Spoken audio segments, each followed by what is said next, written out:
Bonjour et bienvenue dans cette première vidéo des Chroniques d'Entregeeks.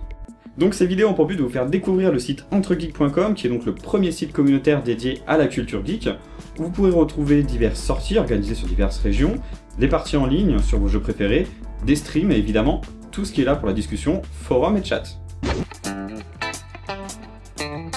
Donc les sorties ont pour but de se réunir autour de divers événements dédiés à la culture geek, ou tout simplement autour d'un verre, sachant que vous pouvez créer vous-même vos propres sorties avec l'aide du site annexe placedesgeeks.com, qui est donc un site référençant différents lieux de la culture geek sur l'ensemble de la France. Pour commencer, je vais vous parler de la prochaine sortie organisée sur le site. Il s'agit de la 21e édition du salon Paris Manga, donc qui se déroule le 6 et 7 février à Paris, porte de Versailles. Désolé pour ceux des autres régions. Pour ceux ne connaissant pas encore ce salon, eh bien le tout tient dans son nom. Vous pouvez y retrouver énormément de spectacles, de quiz et d'animations, évidemment des boutiques, beaucoup de boutiques, vraiment trop de boutiques. Mais bon, au moins vous aurez tous les produits directement importés du Japon, made in China. Et pour cette 21e édition, retrouvez dans le coin dédicace des célébrités comme Tilk de Stargate SG1, enfin, je présume vu qu'il est là chaque année, Jonas Watomo sera présent, celui-ci incarne donc le nouveau visage de Chewbacca dans l'épisode 7 de Star Wars, ainsi que Kiransha, qui incarne Tido. Bon, désolé si j'ai un petit peu écorché les noms. Il y aura aussi Kenji Oba de la mythique série XOR, Shérif de l'espace, et il y en a bien sûr beaucoup d'autres. Vous pourrez aller voir directement la liste détaillée via le lien dans la description. Je vous invite donc à nous rejoindre le samedi 6 et dimanche 7 février afin d'arpenter les allées de ce salon. N'hésitez pas à vous connecter sur le site afin de rester informé de toute évolution de cette sortie en cliquant juste ici.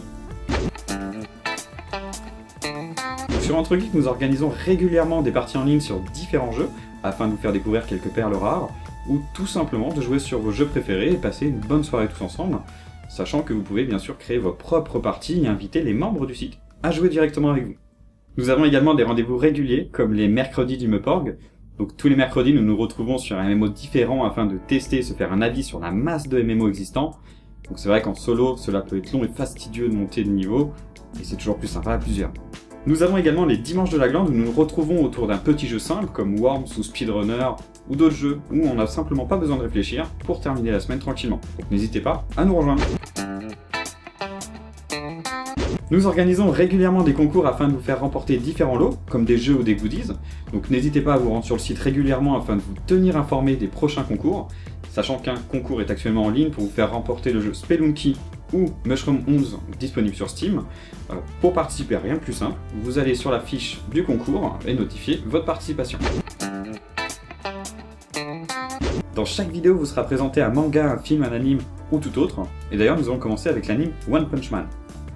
Donc là, on casse l'image du super-héros classique avec la force égale à sa chevelure brillante par un chauve surpuissant. D'ailleurs, je serais tenté de dire que même Goku ne pouvait rien face à lui. Enfin là, je risquerais de lancer un débat. La série comprend actuellement 12 épisodes et on espère rapidement une saison 2. Ce que je préfère justement dans cet anime, outre la tête de cul du héros Saitama, est l'humour plus que barré, les méchants tous plus beaux et violents au premier abord, mais surtout une qualité de dessin et une animation nous faisant sentir réellement la sensation de vitesse et de puissance, surtout à l'épisode final. Et pour ce début d'année, l'éditeur Kurokawa vient de sortir le premier tome en manga. Cette première vidéo touche à sa fin. Si vous avez des questions ou des suggestions, n'hésitez pas à me les laisser en commentaire. N'oubliez pas de vous inscrire sur le site en cliquant juste ici. Et surtout, que le côté geek de la force soit avec vous.